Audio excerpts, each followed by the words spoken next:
Question for you. Do you know how to lead differently? You know, we get lots of information around what leadership looks like and what it should be in the workplace, but actually, how do we go about leading differently? So, Kirsten and I have shared with you through the first 3 episodes a lot of information around authentic leadership, connecting to our authentic selves, and also exploring our personal brand and our reputation. And in that mix, we also went through Daniel Goleman's leadership styles. So, for today's episode, we thought we'd focus on the how and actually really hone in around how you can lead differently and how you can truly elevate your leadership capability by focusing on leading differently. When we lead differently, we get the best out of other people. And when, of course, we do that, they get so much out of what they're doing in their roles, and we get so much out of it too as leaders.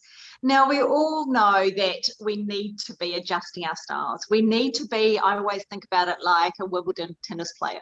You know, our feet should always be moving continuously when we are working with people, and we need to be adapting our style. Gone are the days where people used to say, oh, this is my leadership style, like or lump it.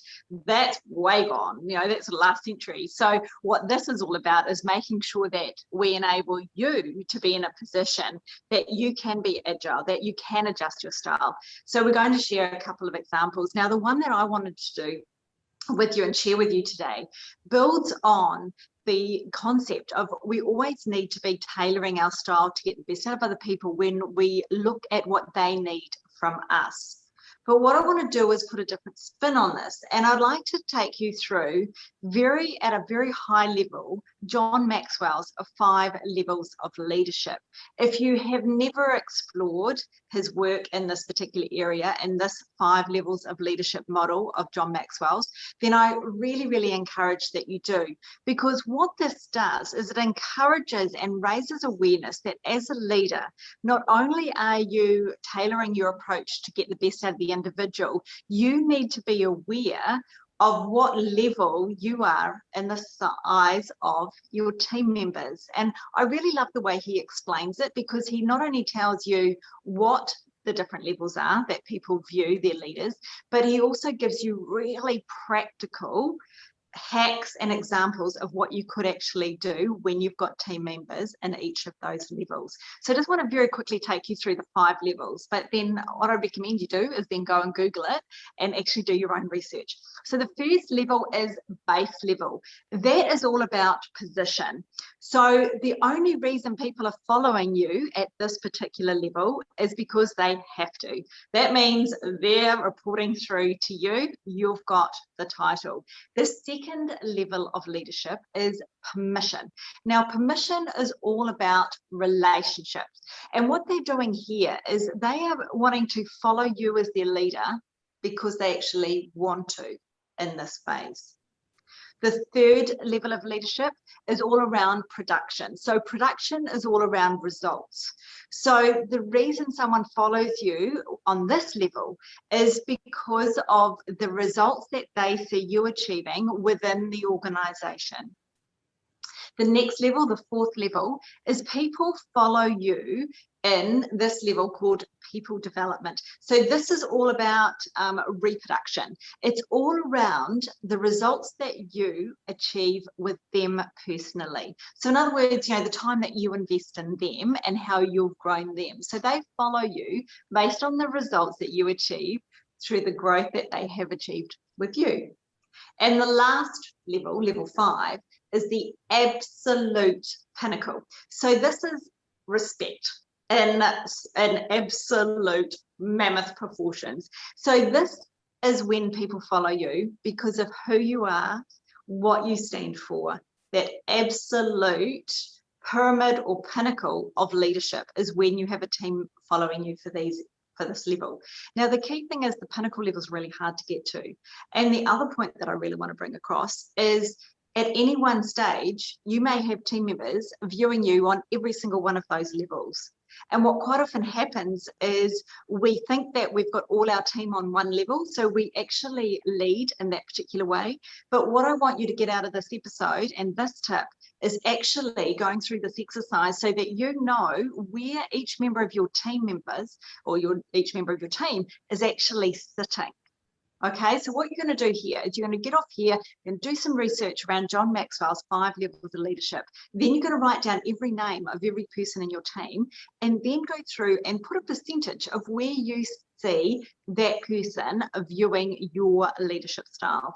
And then when you know that, look at John Maxwell's practical tips for that particular level and then start adapting your style to incorporate some of those actions to get the best out of your team.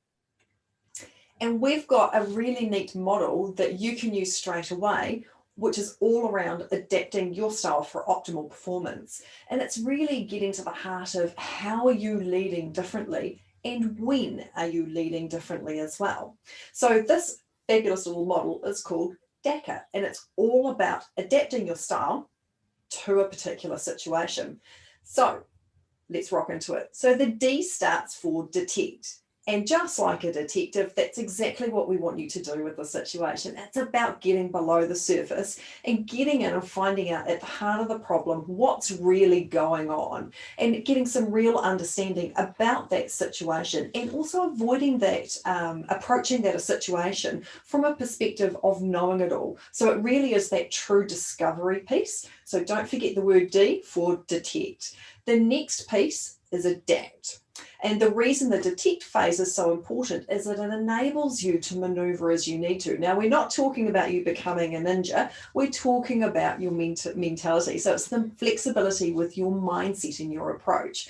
So this could involve looking at a situation and adapting how you're approaching it to what's best for that particular situation. And once you have that information, you can move down to C, which is around choice. So we get to choose what our leadership style is.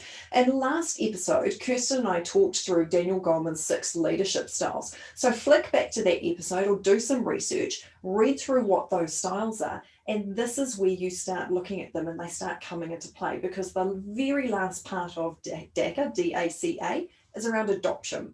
So once you've chosen your leadership style, now you have to think about how you're going to behave in order to mirror that style. And the really neat thing about this model is it slows us down. So instead of being in a reactive space, we actually end up being in a responsive space, because we're taking time to deep dive down to the issue before we look at adapting, choosing, and then adopting a leadership style. And it also means that the way we're approaching it is custom fit for that particular situation in that particular moment. So I've got an action item for you. I'd like you to think back to a conversation you've had recently and identify how you've adapted your style to ensure the person that you've been working with has actually received your message in a way that was truly meaningful to that individual. And then keep note of what those actions were and see if you can put them on repeat. So there's 2 actions that you can take away and implement immediately. So in the next 5 to 7 days, Sarah and I recommend that you put those actions in place, because when you put these actions in place, you will learn to think differently and it will enable you to adapt your style even more so than you ever have before. So hopefully these tips today will not only enable you to lead differently, but give you that peace of mind of actually understanding what is the power when we lead differently on leading and getting the best out of our teams.